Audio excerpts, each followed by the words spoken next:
so you can't just sit. I discovered this 15 some years ago when I would do 800-pound squats with Mark, and I would go lay in bed, and I had DOMs for 3 days. But if that evening, and certainly the next day, 3 times a day, I got onto a recumbent bike and I biked for 10 minutes, a little HIIT session under modest tension, just 45 seconds on, 15 seconds off, do that 10 times. That's 10 minutes, 3 times a day.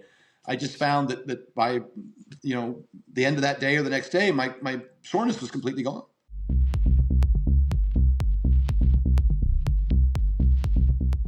I am here today with Stan Efferding, the world's strongest bodybuilder, and also a super successful businessman, multiple $1 million companies. So, Stan, I'm super excited to talk to you. How are you doing today? Thank you, brother. I'm doing great, man. It's a little cold here in Vegas. It's winter in the desert. It's in the 30s.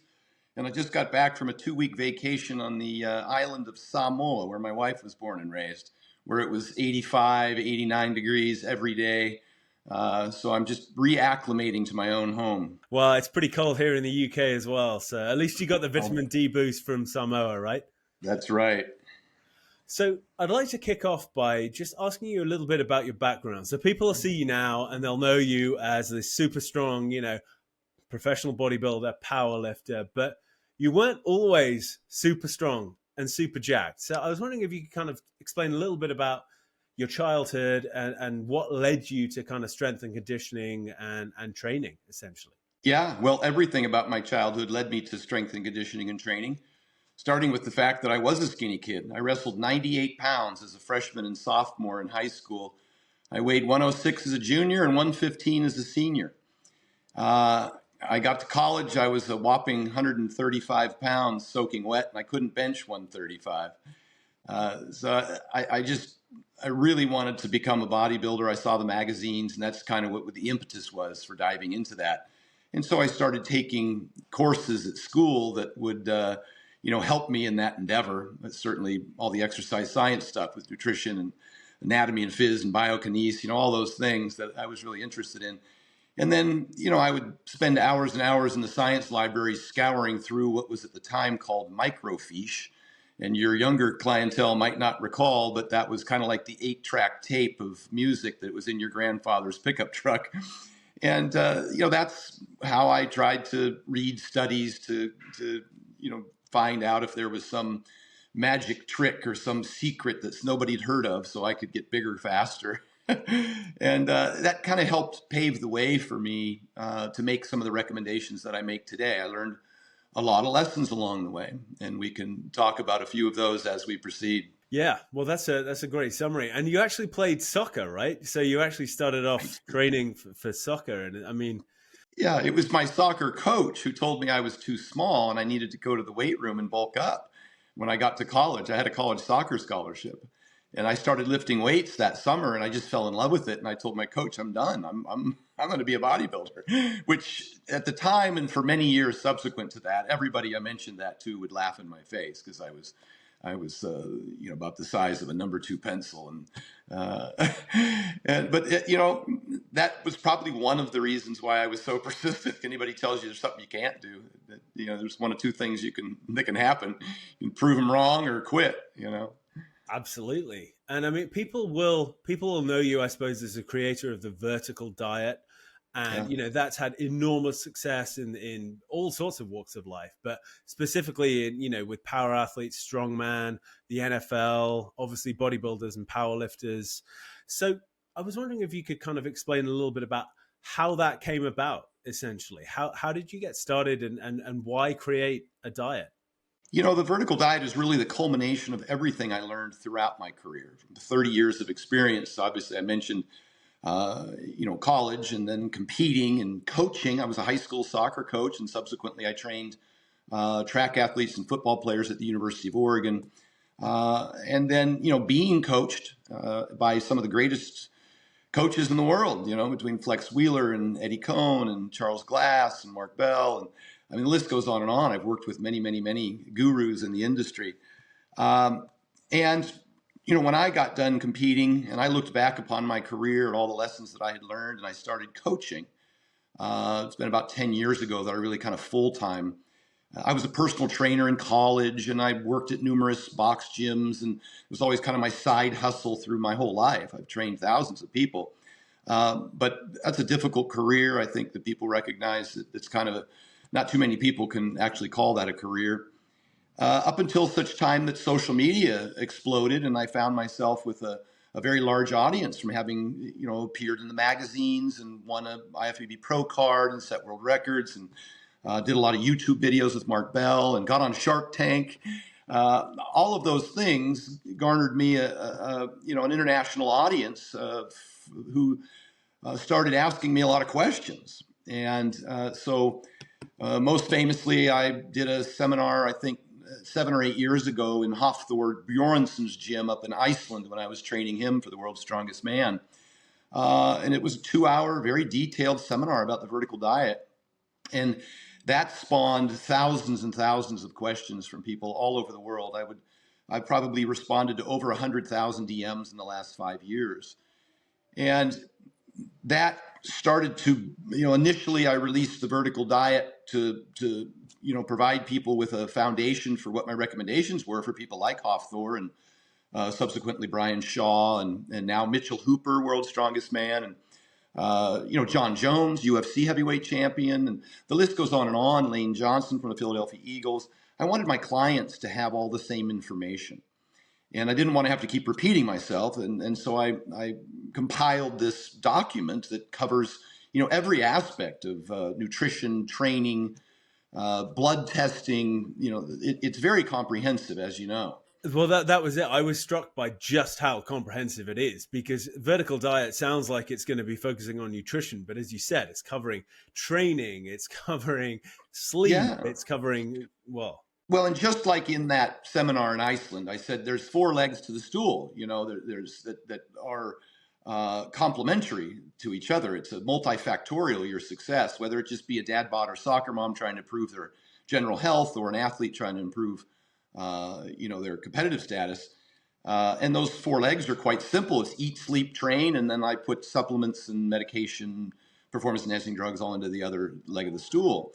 And you're right, I covered every aspect of eating, and I throw hydration into that pile, and then I covered every aspect of sleep and restoration, injury prevention and recovery, and then of course exercise, and we cover cardio, strength training, speed. We cover it all. So eat, sleep, train, and then the supplements, and of course there's blood testing that helps guide all of those decisions. And so it's all in the book. And originally it was, 50, 60 pages. And then as people kept asking me questions, I kept adding to it. And now it's, 270 pages with, hundreds of references to, at some point, 5 years ago, I partnered with Dr. Damon McCune, PhD, RDN, was director of dietetics at UNLV, and an instructor in the exercise phys department. He was unique, and he lifted weights. So I think he was uniquely qualified, and he lived here in Vegas. And so we spent hundreds of hours together and worked out for a few years together before he moved to Dallas.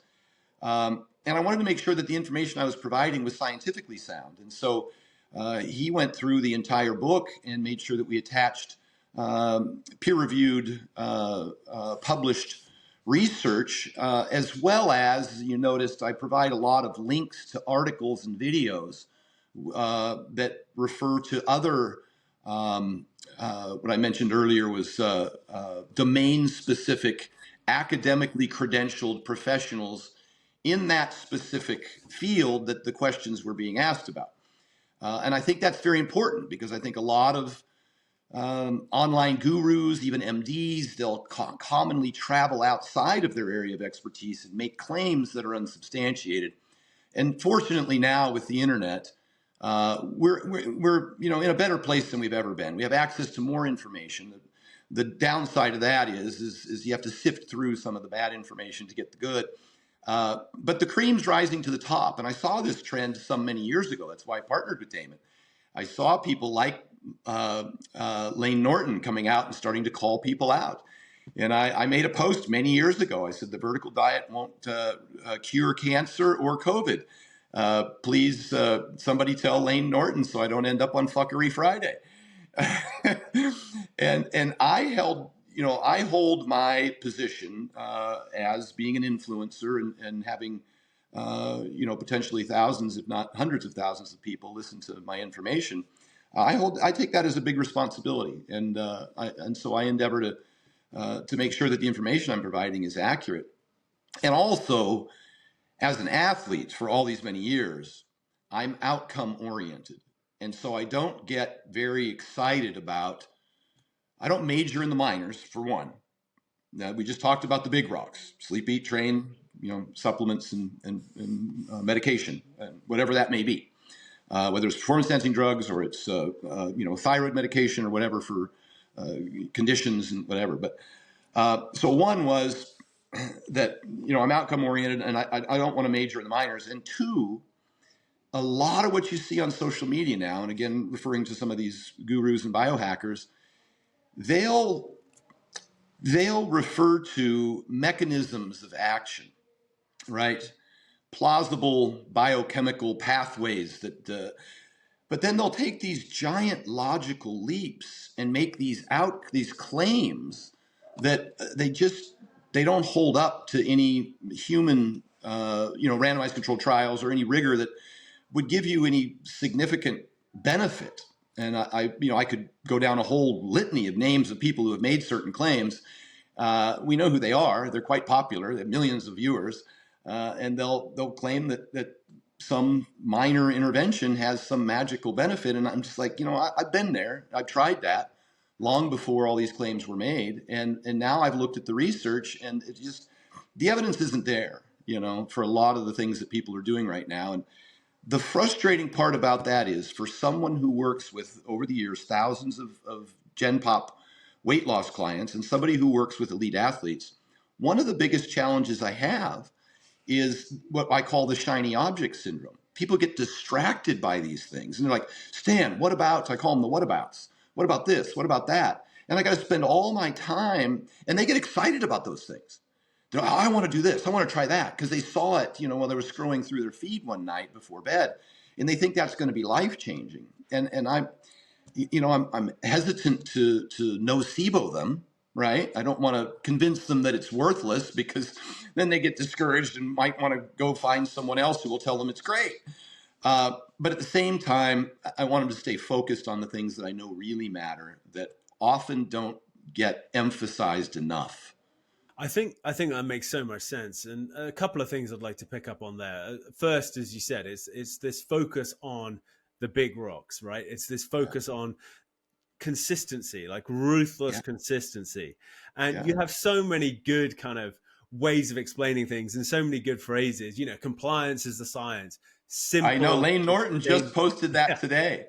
If you look at Lane Norton's Instagram today, he just posted compliance is the science. That was a term I coined many years ago, and I actually put it on Twitter to make sure I could memorialize it with a date and time. I feel like you said that in a rant a decade ago or something. I mean, it's I think, and just simple, sustainable, the idea that it's sensible, I think, and the fact that you do kind of defer to these domain specific experts, but then the overall synthesis of everything creates such a persuasive and such a sort of well-reasoned, well thought out.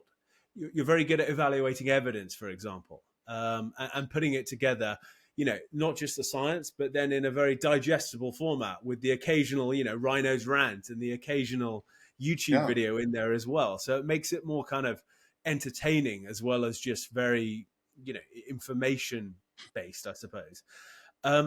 So one thing I wanted to kind of pick up on with that is losing weight, for example. So we kind of talked a little bit around nutrition, but I know Peter Attia and various people have talked about this, but there are three kind of main ways that people will create a calorie deficit, which is, pretty well established as what you need to lose weight, this calorie deficit. So if you could explain a little bit about what the three are and how you approach them, essentially. Yeah. And I think it's important what you just said, that we start at the very top of this hierarchy and create if you will, a kind of a flow chart, right? If you want to lose weight, then you have to expend more calories than you intake, right? That's the calorie equation. It's called the energy balance equation. Total daily energy in, total daily energy out, expenditure, right? TDEI, TDEE. That's the foundation of weight loss. Is you have to create a calorie deficit, either or both, through reducing caloric intake and or exercising. And we'll talk about each of those independently.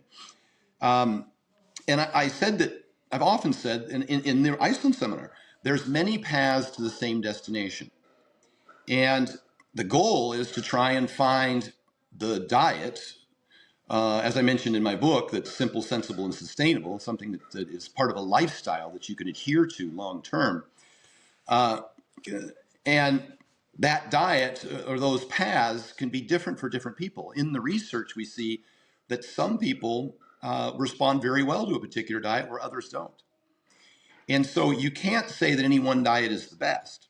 You have to look, it's very individualistic, and you have to make sure that you work with your client to see, what works best for them, as mentioned. So, but I said there's many paths to the same destination, and people are like, oh God, it's so confusing. They really fall into one of three categories. And I hijacked this from Dr. Peter Attia.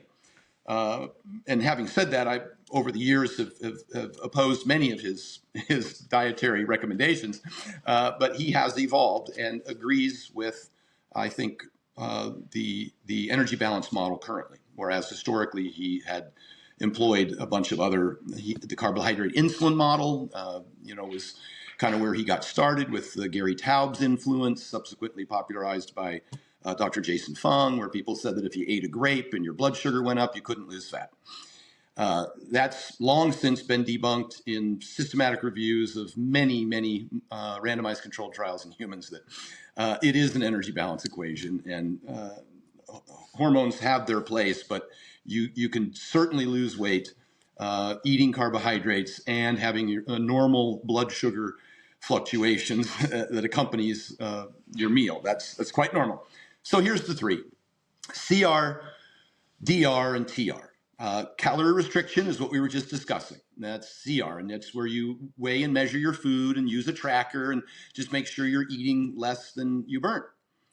The other one, DR, is dietary restriction, and that's where you just take some food out. You can eliminate an entire macro group like carbohydrates. That's your keto. You can become paleo and eliminate everything that cavemen didn't eat. Whatever. It all gets categorized into basically an elimination diet, a dietary restriction, where you cut out certain foods or an entire food group.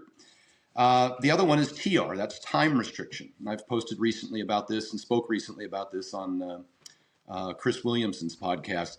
And that's, skipping breakfast, 16-8, OMAD, 1 meal a day, alternate day eating, eat one day, don't eat the next. So all of that falls into the calorie of time restriction. And I think it's important right out of the gate in terms of this hierarchy and this flow chart to say that that all of them can be effective methods for losing weight. And I'm not crapping on any of them. None of them are any better than the other. And they're effective methods for creating a calorie deficit, essentially, right? Exactly. They all work the same way. There's no unique magic benefit to them, but for the fact that does the individual find that particular type of diet the easiest for them to adhere to, but they feel the least restrictive. I say the one that makes them the least hungry, because ultimately the main reason, the number one reason that people fail on a diet is they get hungry and then they start to, again, consume too many calories. That's the one thing I focus on right out of the gate.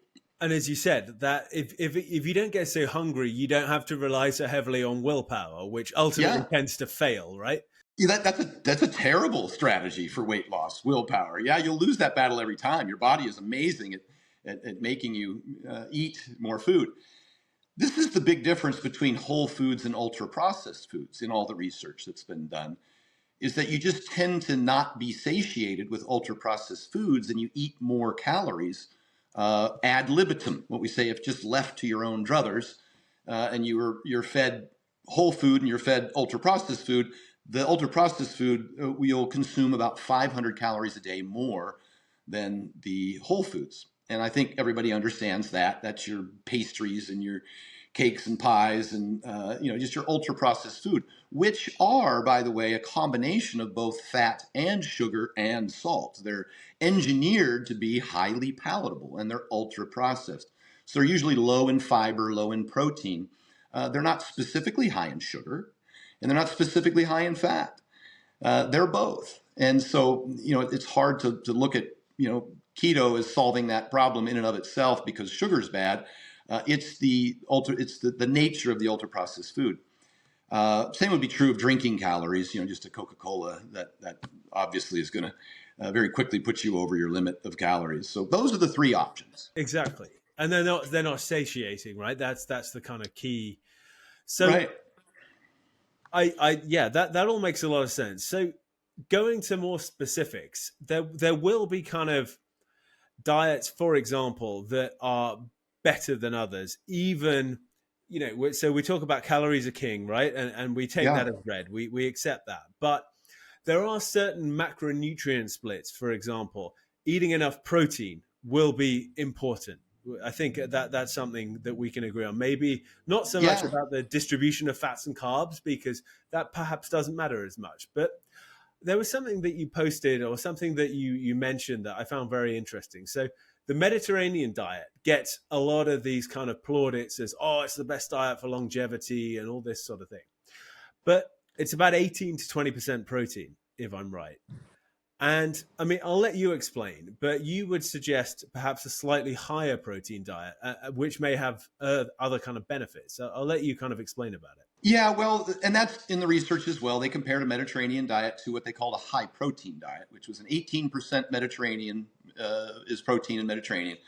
And they compared it to a 30% protein diet. And they just found that people were able to comply with the higher protein diet better. And it was better for blood sugar control, which I got to be cautious not to scare anybody about blood sugars. When you eat food, that's a very normal response is that your blood sugar elevates. And I know that that's been demonized, and we're using continuous glucose monitors to try and, flatten the curve.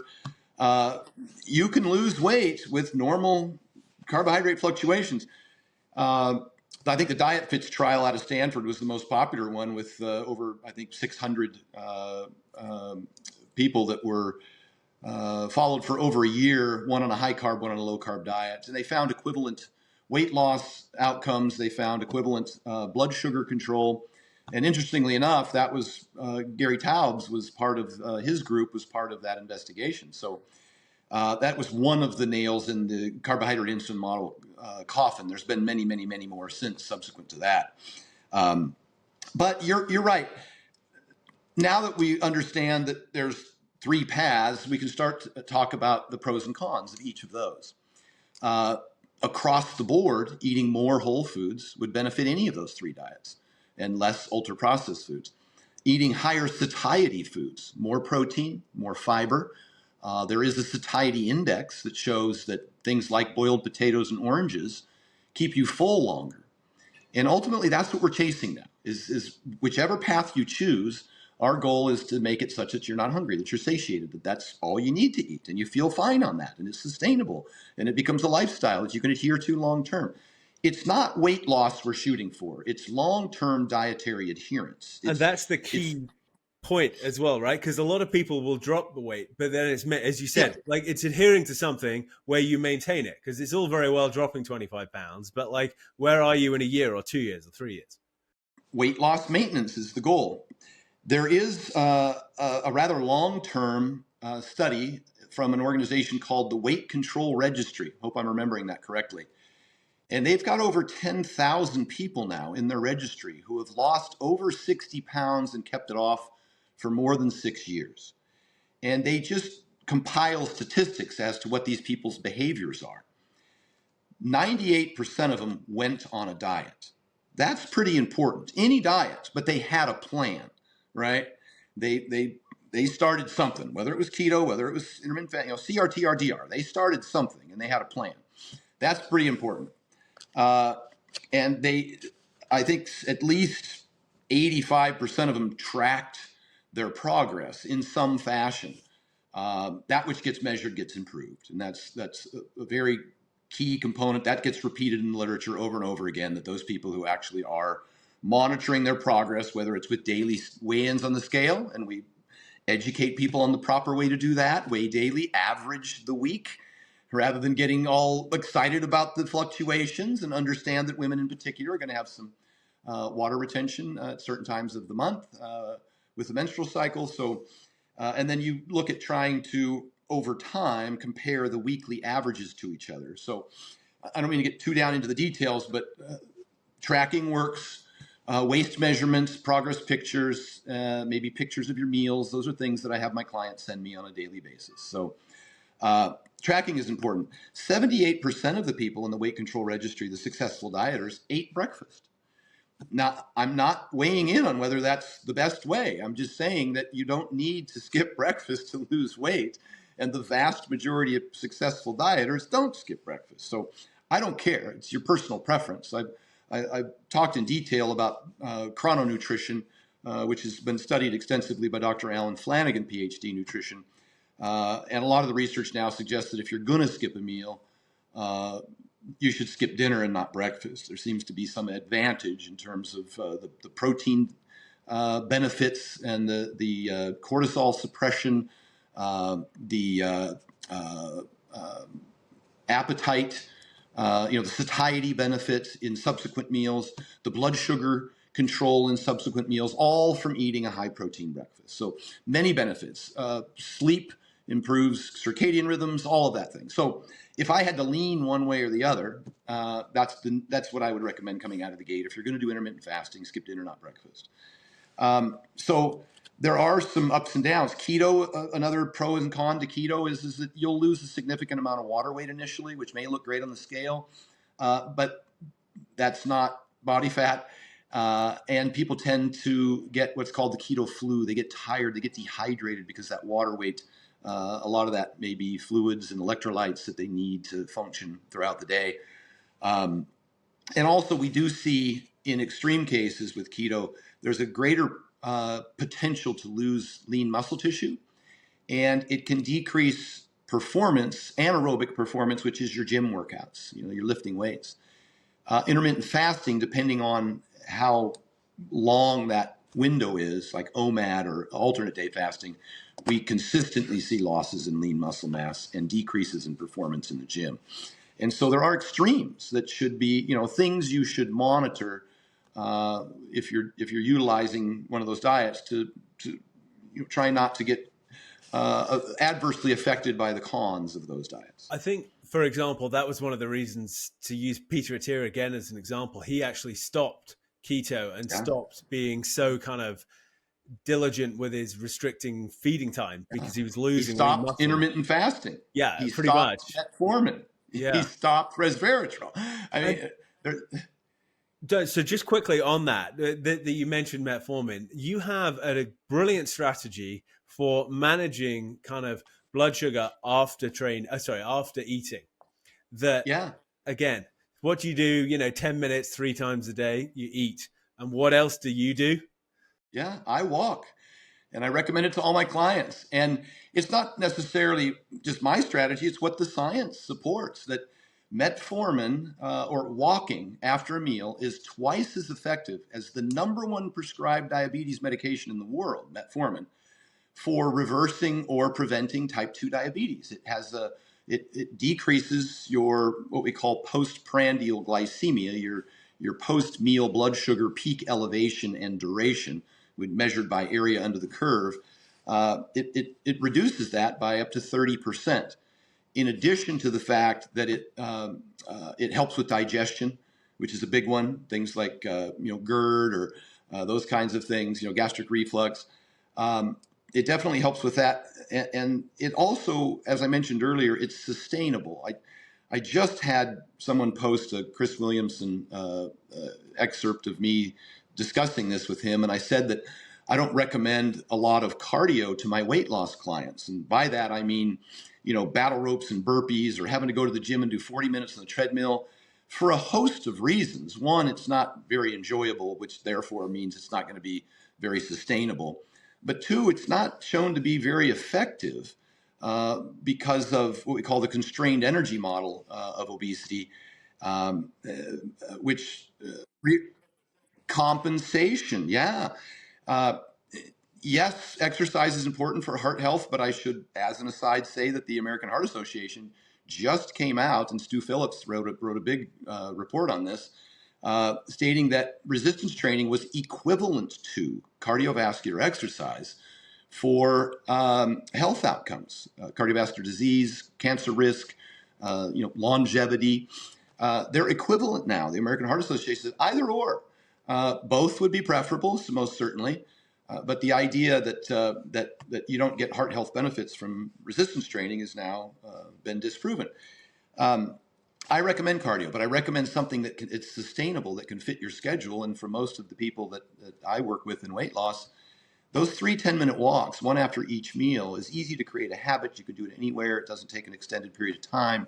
You can do it at work. You could do it when you wake up in the morning. You do it just before bed at night. Those are all opportunities. When you travel, I would walk around the hotel or in the airport when I'm picking up my luggage and everybody's standing there staring at the turnstile that's not going to be moving for 10 minutes. Take an opportunity to walk. So I have done 30 to 40 minutes of cardio in the form of 10-minute walks every single day for at least a decade or more. And that's what I recommend to my clients because it's easy to sustain. And that's sufficient. It helps also with satiety to get about 8,000 steps a day. And as you said, it helps both ways, right? So for athletes trying to put on body weight, it helps because it helps you digest better and it can, help appetite. And it also helps with satiety. So both ways. It's really interesting. Yeah, I have Hafþór Björnsson, 410 pounds right now, takes a 10-minute walk after each meal, mainly because in 3 hours he's got to eat again. And that really does help with digestion. And oddly enough, somebody who's dieting, if they get sufficient steps in a day, they seem not to be as hungry as a sedentary individual that's sitting. So it works great in both directions. But that's my quote unquote cardio recommendation for weight loss, and my cautions about how more exercise does not equal more weight loss. The research on that is pretty broad and conclusive that compensation will take effect. You just won't burn as many extra calories as you think, and you'll burn out is what happens. And I don't recommend battle ropes and burpees unless an individual has some backup, top of the hierarchy, right? Top of the flow chart. The best exercise is the one you'll do. I should have started there, right? No, but it makes sense, yeah. And I don't care if it's bike riding. I don't care if it's walking, jogging. It doesn't matter to me. Pickleball. I don't care. The best exercise is the one you'll do. But when we talk specifically about its benefits for weight loss or for heart health, then we delve into everything that we just discussed. There's things that we do that may or may not lend themselves to be optimal for our goal. And switching gears a little bit here, I've got to ask you, as the world's strongest bodybuilder, got to ask you about training and your kind of training recommendations. So again, in the vertical diet, you do put, I think it's Brett Contreras, PhD, his kind of guidance for, how to optimal hypertrophy stimulus, essentially. So if you could really quickly kind of run me through that, and then we'll go into a little bit more detail about pushing the training. But if you can kind of run me a lot of that comes from obviously Brad Schoenfeld's research in his book. I think it's Muscle. I'm not sure exactly. I've got it right here. I could pull it up. I'm fascinated by what all these guys have done for us, as mentioned earlier, and they spent 12 plus years studying this stuff and then just spoon feed it to us. And our unwillingness to read it or absorb it is our own fault. But yeah, I found a post by Brett Contreras, PhD, exercise phys, on the evidence-based guidelines for hypertrophy. And it covers the vast majority of questions I've ever been asked. Your split, which really the answer is whatever fits your schedule, because then you'll be able to do it consistently. So don't create a workout program or the days of the week that you're going to train based on your perception that it's superior to some other split. The split doesn't really matter. Complying with all of the other items on the page does. And so if I get a really busy professional, I might have them do a short workout on Wednesday night and then do a really good workout on Saturday and Sunday. There's just they work, 12 plus hours a day, Monday through Friday. And so you can see how right there, I'm already starting to adjust their workout program to accommodate their schedule. So that they're well rested and fed and hydrated for their Saturday, Sunday workouts. And I'll just have them do a little more training on the weekends. It's fine. So frequency was 2 workouts a week is better than 1. 3 might not be all that much better than 2. So train everything twice a week. That means you could do full body Monday and Friday. That means you could do an upper lower Monday, Tuesday, Thursday, Friday. However you choose to split it based on your schedule. It doesn't matter. Try and train every body part twice every week. I train twice every 8 days. I train pretty hard and heavy, and I'm not young anymore. And so I need that extra day to recover. So I'll train Monday, Wednesday, Friday, Monday. So it'd be upper, lower, upper, lower. Now, I know I'm not training the same body part all the time. It changes the day of the week that I train. I can't have my Monday night bench night. But I design it to accommodate my ability to recover and my schedule. Upper day off, lower day off, upper day off, upper 2 days off because I take the weekend off, lower day off, or whatever fits your schedule. That's the split. That's frequency. Volume, get 10 to 20 sets per body part per week. And so if you're going to train a body part twice a week, get 5 sets is the minimum. And then you can continue to climb volume based on your time commitment. Load is an interesting one. You can get a similar hypertrophy response from a heavy set of 5 as you can from a lighter set of 20, presuming you get to within a rep or 2 of failure. That would be your intensity level, I would presume. Sometimes load and intensity are interpreted to be weight. It just depends on who you talk to. But generally speaking, if it's 85% of your 1 rep max and you can only lift it for 5 reps or thereabouts, that provides you the same hypertrophy benefit as something that's 50% of your 1 rep max that you can lift for 25 reps, presuming that you get close to failure. Proximity to failure is a good predictor of hypertrophy success. Next might be your tempo. Control the eccentric, control the negative portion. Don't just let it drop down. 2 to 5 seconds, just whatever. A 10-second negative isn't any better than a 3-second negative. We just don't have any evidence to support that. So control the negative. Range of motion is another big one in there. If you can get a full range of motion, it seems that the stretch position of the muscle is going to stimulate more hypertrophy than a half rep. I don't think anybody's surprised about that. Those are kind of the big rocks. I don't know if I've missed 1 or 2 in there, but the list is very comprehensive. It's in the ebook. Yeah, I mean, the one thing I'd say is people counterintuitively probably have to rest a bit longer than they used to, right? Bingo, rest times. Yeah, Brad Schoenfeld and others have compared 1-minute rest to 3-minute rests and found that the 3-minute rest periods provide a better hypertrophy and strength response. There's a few reasons for that. One is every time you lift a weight, you're taxing your central nervous system, your nerves. The longer you rest, the better that recovers. So you have a better stimulus, a nerve signaling for the next set. 2 is the substrates that are utilized during that set, that phosphocreatine system, that you wear that out. And so you need to replenish that. We get an increase in with subsequent reps, we get an increase in lactate, which causes hydrogen ion buildup, and you get that burn, right?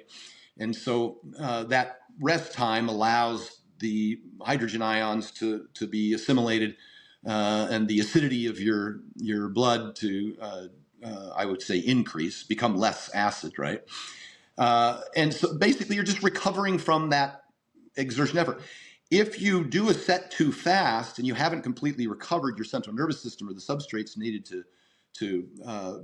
for a subsequent set, you'll see a significant decline in repetitions that's not the result of a failure due to mechanical tension. You'll see it as a result of a failure due to some other energy system that's not your specific goal to train. Unless you're an athlete, then maybe muscular endurance or something else becomes your goal, and you'll start optimizing those training responses. But for the most part, a little longer rest periods, which is frustrating for some people because they got to get in and out, in which case sometimes I'll superset, say I'll do a chest exercise, rest a minute, do a back exercise, rest a minute. And then my chest is sufficiently recovered from the 3 minutes that it gets to rest in between that process, so I can get a sufficient number of repetitions to continue to, enough mechanical tension to create a sufficient stimulus to get a result. Yeah, that makes a lot of sense. And all the kind of, the 10-minute walks, etc., they'll keep your cardiovascular conditioning. So that wouldn't necessarily be a factor. And as you said, while your back's working, your chest is recovering, and vice versa. And I suppose you said that the best indicator is you shouldn't have an enormous drop off in reps, right? That's the kind of Correct. way. Yeah. Yep. If you do 12 reps on the first set, 10 on the second, 7 on the third, probably not resting long enough. If you do 12, 11, 10, it's pretty good. That makes that makes a lot of sense. And I think a couple of other things that you mentioned, just reducing the kind of junk volume and the over warming up that doesn't actually add to the stimulus, I suppose, would be another thing that I've noticed that you said. Yeah, I simplify it this way. I say if you did 10 reps and you could have done 20, it's not a sufficient stimulus. And what I often see is people tend to pre-exhaust themselves unnecessarily so. I guess we should mention this, that we used to think there were 3 drivers of hypertrophy, right? We thought it was mechanical tension, metabolic stress, which is the pump, and muscle damage, right? We thought that those 3 things all drove hypertrophy, and we would endeavor to maximize each of those in a given training session by long, heavy eccentrics for muscle damage and, quick AMRAPs with short rest periods for metabolic stress and taking things before a workout to maximize the pump. And then, of course, mechanical tension was just lifting weights. Well, now what the experts in the field, Schoenfeld and others, are tending to say is that it's all mechanical tension. The other 2 are passengers. You'll likely get a pump and experience some soreness if you got a sufficient mechanical tension stimulus. And that's the point. If you do 10 reps and you could have done 20, it's probably not a sufficient stimulus. You probably didn't get a pump, and you're probably not going to be sore tomorrow. And so I don't like people to pre-exhaust themselves because, again, it's going to decline. It's going to cause a significant decline in the number of repetitions that they could have gotten at a more challenging weight. Perfect example of this is you go over to the incline dumbbells and you grab the 60s and you do a set of 10, and then you rest a bit. You do the 70s and you do a set of 10, then you grab the 80s and you do a set of 10. And then you grab the 100s and you do a really hard set of 8 that is almost a failure that you struggle to do. You didn't do 4 sets. You did 1 set. And you took away from that one pivotal set. And right? You took away. I'd warm up with a band, right?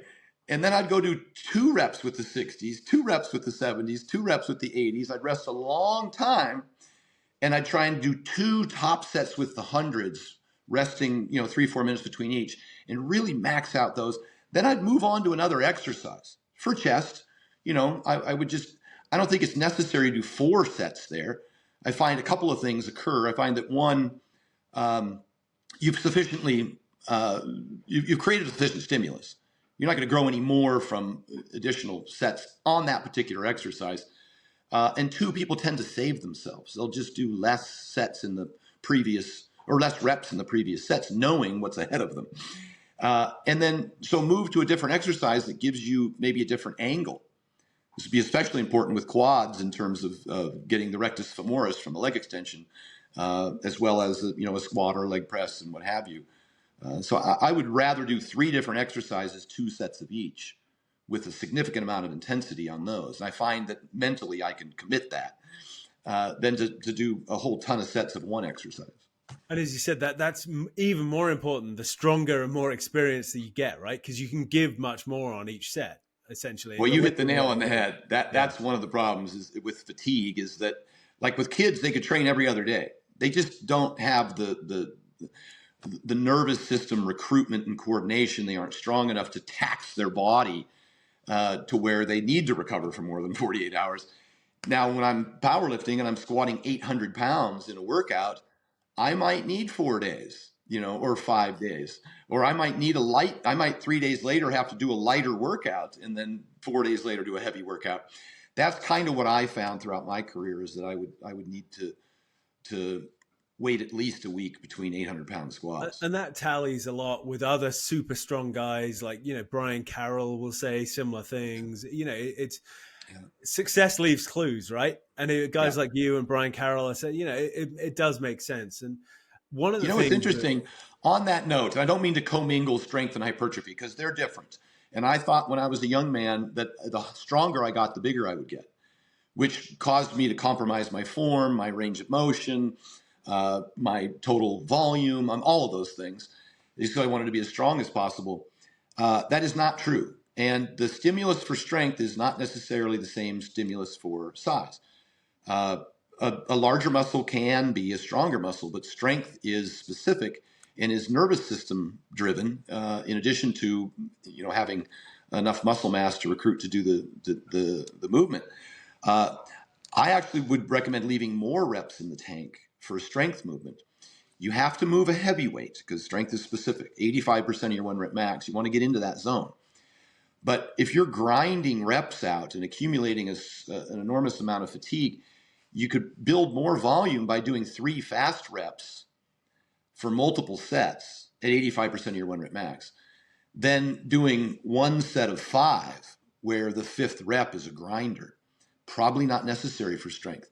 Best quote I ever heard on this was from Barbell Medicine, Jordan Fagenbaum and Austin Baraki. Brilliant minds, MDs who also compete in powerlifting, both of them 198, 205, pulling well over 700. These are accomplished powerlifters and brilliant. Obviously, they're MDs. They said a quote one time that stuck with me. You don't add weight to get stronger. You get stronger so you can add weight. Really interesting way to juxtapose that the investment and outcome. That's super, and it makes sense as well with things like Stuart McGill will say, not polluting that engram, get reps that are mechanically sound and all those sorts of things, better quality reps essentially, and lead to more strength. Yeah, live to fight another day, man. And then also this, take what your body gives you. One of the best strength coaches in the world is Mike Tashir.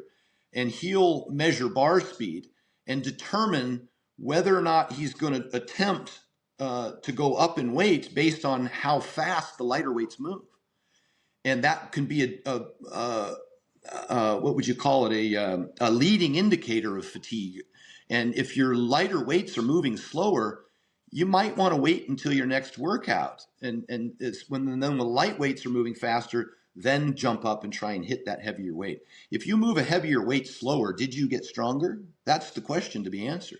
I guess it would be less power output, right? So arguably, and as you said, it's all about managing the fatigue, especially when you're talking about these insane poundages. You've got to be conscious, always thinking about the overall, systemic fatigue just from the total tonnage, I guess. Yep. And with athletes. Hafþór Björnsson's getting ready for the world's strongest man. We're leaving reps in the tank. I can't say we.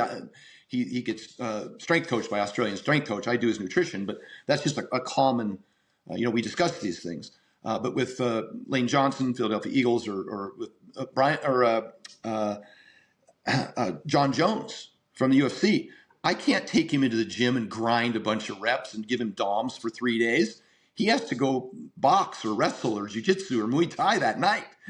And so I keep him well away from, I try and move 85% loads for doubles and triples. That's it. And and as you said, that's a great strength stimulus, right? And especially coming from, someone like you who has moved these prodigious poundages. So I'd just like to kind of change gear again, and I want to be conscious of your time. So there are a few kind of specific questions that I guess I'd like to kind of dig in on with you.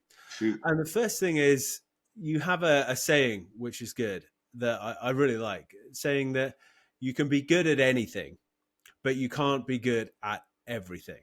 So I was wondering if you could kind of explain a little bit about that and perhaps use the examples that you've given before of how you were super successful in powerlifting and super successful in bodybuilding, but not necessarily at the same time, and how you achieved that, talking about Mark Bell and Flex Wheeler. And if you could explain a little bit about that, I think that'd be really useful for people. Yeah, I think a lot of people talk about power building, and I just don't think you get the best stimulus for either.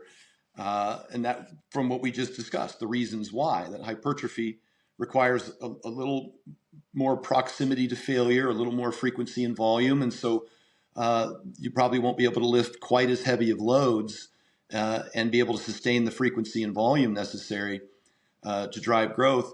And then powerlifting, would likely require less volume and frequency and more reps in the tank. And so I didn't compete in both at the same time. I trained for one and then I would train for the other. Eddie Cohn was the greatest powerlifter of all time. He competed in 2 powerlifting meets a year, and in between each powerlifting meet, he did a 10-week hypertrophy block where he was leg pressing and single leg pressing and behind the neck shoulder pressing and doing rows, lower fatigue movements for higher volume to build muscle. And he went from competing originally in the 165 weight class all the way up to 242 pound weight class throughout his career. So, and you do that deliberately by separating your powerlifting from your bodybuilding. And so, and then I use that quote oftentimes when people ask me about other successes in other areas of my life. And it's true. You need to pick a primary objective and be cautious about things that are going to distract you from that end. And that's, when I say that you can be great at anything, but you can't be great at everything. And you're just going to have to decide what it is you want the most, and then not try and be a jack of all trades and master of none. Yeah. I mean, it's very interesting. So I wonder if you can kind of explain about how you started off for the bodybuilding, to get your pro card, training with Flex Wheeler. And then, so that was a singular kind of focus, right? Yeah. Before, and then you broke the powerlifting record shortly afterwards, training with Mark Bell, but you separated the two, right? Oh, absolutely. Yeah. Very different training stimulus, very different. So continuing on with the theme of, you can be successful at anything, but you can't be successful at everything. You and a couple of other people I know have said, bodybuilders, for example, it's incredibly difficult to be a high level bodybuilder. And if bodybuilders could kind of put that diligence and that attention to detail into like other walks of life, if it was business, they'd be millionaires in 5 years. Why do you think we don't see more? Obviously, you're an exception, and people like Nick Mitchell, but why do we not see more millionaire bodybuilders or, bodybuilders running the world in other aspects? Boy, I don't know. I talked to Dave Palumbo about this many, many years ago, more than a decade ago. And he said they're just lazy. They have one thing that they're focused on that's their primary goal. And it has to be a priority. And I made business a priority. I was not competing during the years I was building my businesses. I had one priority. And I was using all the same discipline, consistency, and time management skills and repeating successful behaviors and learning everything I could from everyone around me in order to be successful. But I wasn't, I probably couldn't have competed at the same time that I became successful in business. That one of them has to take priority over the other. And I don't think that most bodybuilders are willing, at least, while they're competing in bodybuilding, to invest the same kind of amount of time and energy, nor do I think they're capable of it. Bodybuilding it requires so much, it's so demanding, and you're just tired all the time I found I had to train less and less hard in order just to have energy to be able to get through the day.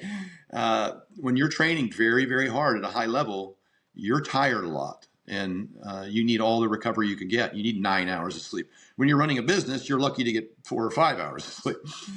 So that's the trade-off. It's interesting. I mean, a couple of things to dig in on there. I suppose bodybuilding is you get much more of a short term. They're both delayed gratification, right? But bodybuilding is much more, and I've heard you talk about this. It's kind of more short term, in that if a workout doesn't go well, it's something probably from the last few days. Whereas business, it might be something from the last few months, right?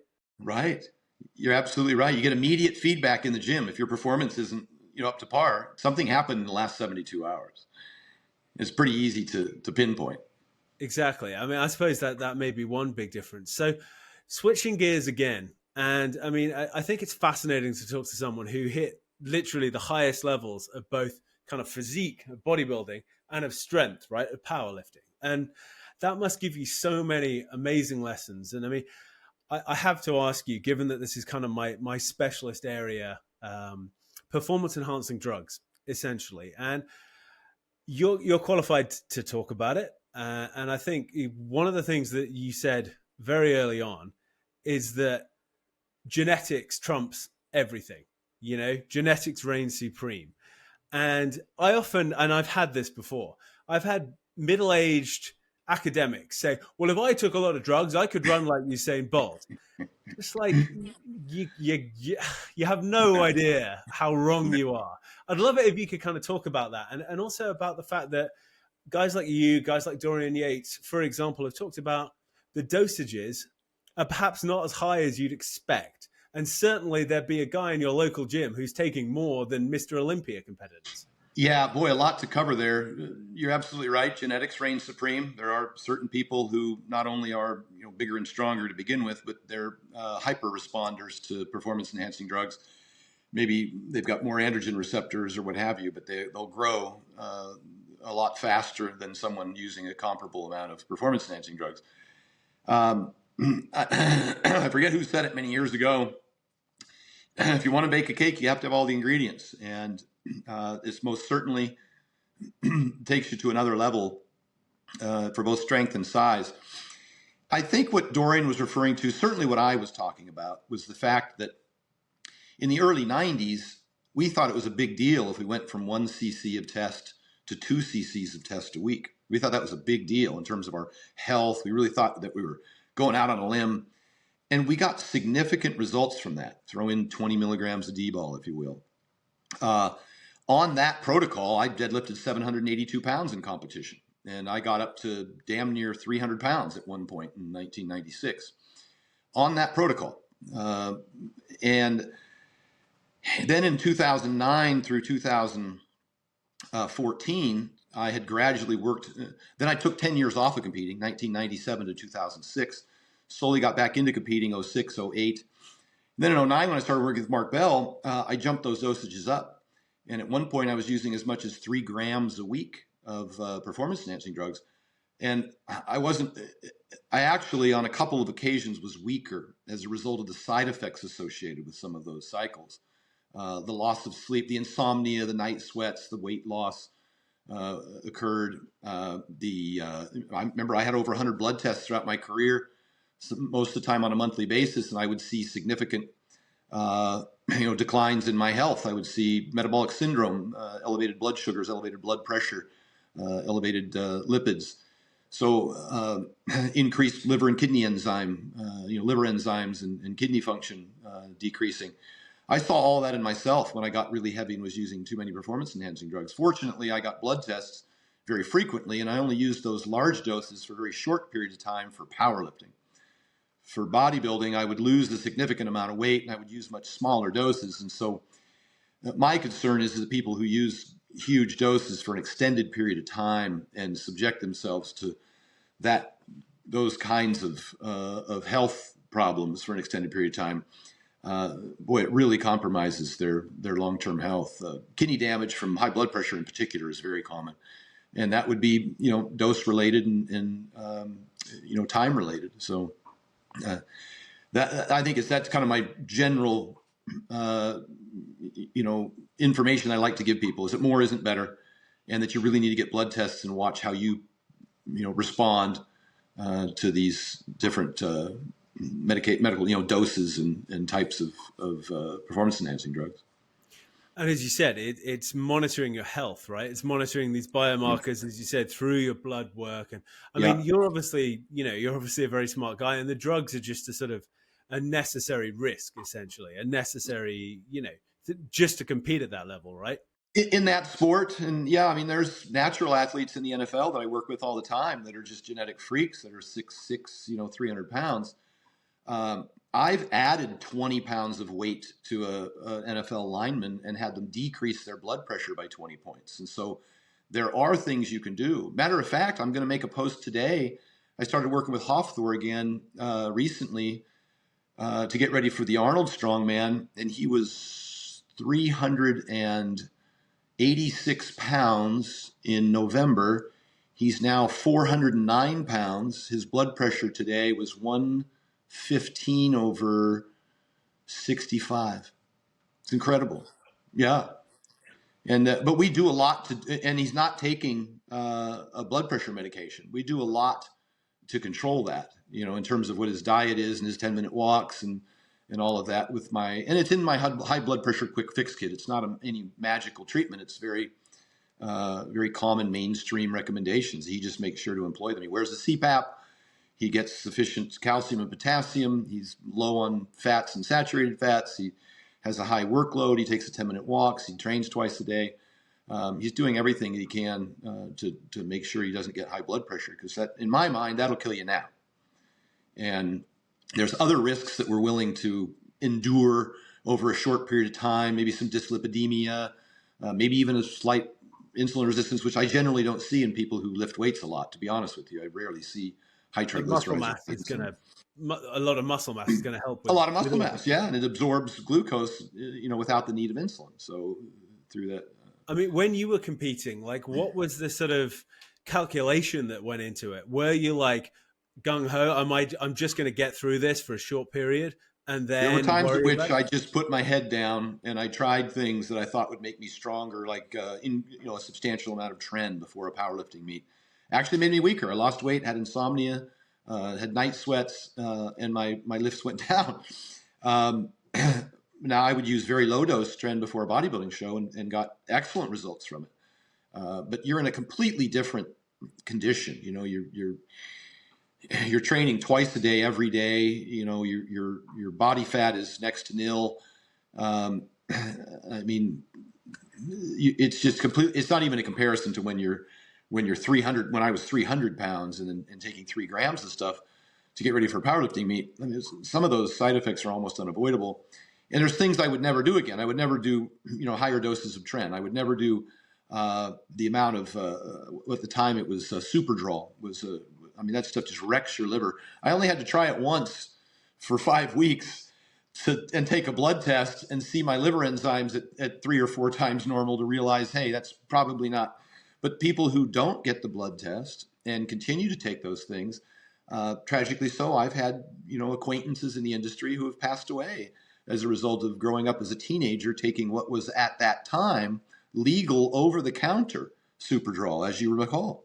And that's exactly it, right? Sometimes the legality or otherwise isn't necessarily a factor in health. But I suppose one of the things that you've also done, as well as getting all the blood tests and keeping an eye on your health, was kind of, and I've heard you talk about this, but periodizing your weight. Yeah. So you went, over 300 pounds, but then competed in bodybuilding at like 250. So you were never super heavy for like years on end, for example. Correct. And I do recommend that my heavy athletes in the off season lose, I say 7% of your body weight, because that in the diabetes research, we see that significantly improves liver function.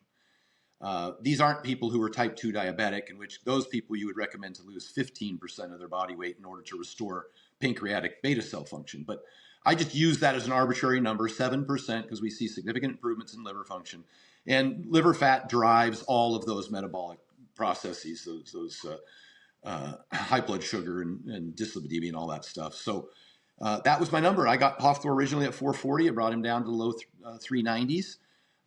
We had a really good blood test. I took him back up to 440.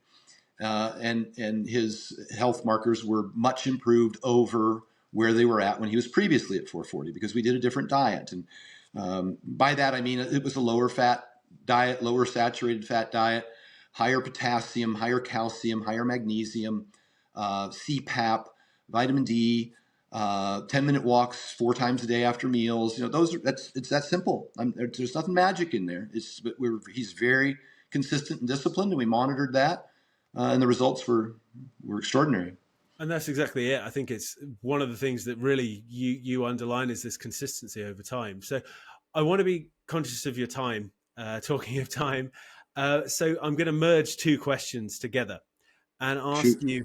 You often say, if I knew then what I know now, or something along those lines. So yeah. I'm merging 2 questions. And the first is, what would you say to 25-year-old Stan? And the second question is, knowing all you know now, is there anything, in reaching these kind of really high levels, both in powerlifting, strongman, and also in business, knowing what you know now, appreciate this is quite a long question, but what would you do differently? Yeah, boy, I tell you, it's a shameless plug, but I would tell my younger self to read the Vertical Diet ebook, because I really put everything in there that I wish I had known and had done. And we talked about the bulk of it today in terms of how I wish I would have trained, how I wish I would have eaten, and how much more progress I would have made at a younger age. And even down to and including the performance enhancing drugs, the lessons that I learned that we just discussed in some detail. I would do a lot of that very differently. I ultimately ended up towards the end of my career learning most of those lessons and applying them. But I feel like I was 40, 41, 42, 43, 44. I felt like that I might have missed my peak, and all the knowledge that I had acquired, I kind of applied somewhat late, possibly. But those are the big rocks. I think we covered it, and I think the vertical diet covers it, and so I don't need to belabor any of those points. But it's kind of the foundation of the book. If I knew then what I know now, that's what I'm trying to share with my athletes currently. And I think two of the things that I found super helpful from you were, one of these was a long time ago, but I remember you talking about sodium. And yeah. I think, especially training in the summer, I was so short on sodium. And one thing that really did improve my performance, especially like training multiple times, was something as simple as that, right? Sodium. Yeah. And I tell you what, every time I talk about this, it garners it's much to the chagrin of the medical community, because I think they conflate my recommendations for athletes with sodium, and its potential, health compromising effects on sedentary, hypertensive, obese individuals. I'm not recommending that everybody consume sodium, but I've said very specifically that if you're an active individual who sweats a lot in a warm climate and you are training consistently. I mean, you spoke to Stacy Sims, and she was quite clear that for athletes, greater than 90% of them probably aren't getting a sufficient amount of electrolytes, sodium in particular.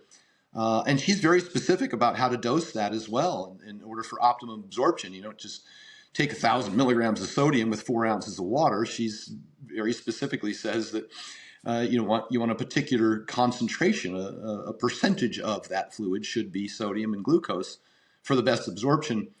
And I put forth similar numbers, I think, based on Dr. Sandra Godek's recommendations. She's a PhD in thermal regulation and hydration. She runs the Heat Institute, and she does sweat testing on a bunch of my athletes. She'll send patches. Lane Johnson from the Eagles, and she does a lot of NFL and hockey, professional hockey folks. But yeah, boy, I tell you, what you just said is that how it worked great for you. That's the feedback I got. And sometimes, I'm willing to accept that maybe I don't have all the answers, but when 90% of the people that respond to my recommendation tell me it was life-changing, and that was my experience. I'm outcome-oriented, right? I have to share that and say, look, for people who don't have a predisposition for hypertension, who exercise hard, taking in some salt with glucose and water.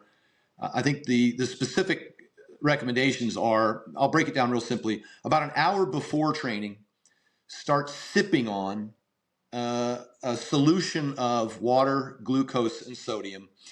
From Stacy's recommendations and from Dr. Sandra Godek, I say take a gallon of water, put 1,000 milligrams of sodium in there. That could be 1 LMNT, or it could be 2 of those. There's another one at Costco sells, I forget, but or it could be salt, from a salt shaker. I don't care. I'm not selling anybody's product here. Liquid IV, that's the other one. Liquid IV is 500 milligrams. LMNT is 1,000 milligrams. But I'm speaking more specifically about the concentration. A gallon of water, 1,000 milligrams of sodium, and about 60 to 80 grams of sugar. It could be dextrose, it could be table sugar. I don't care. Stir that all together. Maybe you want to put a Crystal Light in there for flavor. Dr. Godek recommends putting some ice in it because it's likely you'll sip more of it. Sip that. Don't gulp it. Sip it because it's absorbed. There's a limit to the amount of absorption that your body, I think it's carbohydrates is like 4 grams a minute or something like that. Sip it throughout the entire hour prior to training, and then throughout training as needed, every 5 minutes, whatever, 10 minutes. It's especially beneficial for people doing ultra endurance activities, of course. That's definitely something they'd want to do. Training multiple times a day, that's another key component to the post AM workout hydration, is that if you're going to do an evening bout of training, you need to have your water, your sodium, and your glycogen stores all replenished so that the evening workout is sufficient. So I do that with all of my 2-a-day trainers, UFC fighters, CrossFit folks. Lane Johnson, Philadelphia Eagles, trains twice a day. And it's just, it's incredible, the stamina, the endurance, the lack of distraction. You aren't sitting there looking at the clock. A lot of what people presume to be eating, before training, they think it's the carbohydrates that are driving the endurance, but really it's the satiety. That's one. If you're hungry, your brain's just going to shut off. And there does seem to be some benefit in terms of I mentioned your central nervous system. There does seem to be some benefits for those carbs in terms of fatigue, and on a deeper level physiologically. I talked previously in some interviews about, and Greg Nuckols has covered this at length, the calcium ion channels that trigger the muscle contraction, the tropomyosin contraction of the muscles. That is dependent on carbohydrates as well, from the sarcoplasmic reticulum. So those are, kind of after I just crapped all over people who use mechanisms to make these giant logical leaps, that's the presumed mechanism of action for what can be measured as improved performance outcomes, a rep here, 5 pounds there, when people are sufficiently hydrated and carb loaded prior to training. And yeah, I think that's one, I suppose, last thing. So the sodium was one thing. And then the second thing I was going to say was the way that you kind of talk about recovering from injury and recovering from things like tendonitis. So 10 minutes, 3 times a day, motion is the lotion, getting blood through. I found that, because I've had my fair share of injuries too. I found that to be super. Those two things I'll always associate with you, because obviously Stuart McGill and Brian Carroll as well, especially for back injuries. But those two things I'll always associate with you that really kind of helped me recover. And it's not any specific movement. Greg Nuckols said something interesting about pain in general. He said chiropractics, physical therapy, it's not to crap on those people, but they pale in comparison to any kind of movement. When people experience pain, they become what Greg referred to as kinesiophobic. They just stop moving. And that's exactly the opposite of what you want to do. The folks at Barbell Medicine do a great job with pain. I think Austin Brockie has an article called Explain Pain, or that's the book, Explain Pain. Is from Dr. Larimar Mosley out of Australia. Pain and training, what to do. I would recommend Google it, pain and training, what to do. And basically it's 3 things. Eliminate the source. If you hurt yourself on a particular exercise, you probably shouldn't do that same amount of weight through the same range of motion. You could do the same exercise through a reduced range of motion with lighter weight. Find a pain-free movement, which could be the same exercise with a reduced range of motion and a lighter weight, or an alternate movement. So eliminate the source, find a pain-free movement, and move frequently and often. And the more you move, the more blood that gets to the area, the more of the waste materials that get flushed out with the lymphatic system. The lymphatic system operates from movement. It doesn't have a pump. The blood has a heart pump, but the lymphatic system needs movement. So you can't just sit.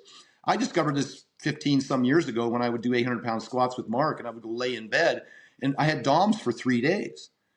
But if that evening, and certainly the next day, 3 times a day, I got onto a recumbent bike and I biked for 10 minutes, a little HIIT session under modest tension, just 45 seconds on, 15 seconds off, do that 10 times. That's 10 minutes, 3 times a day.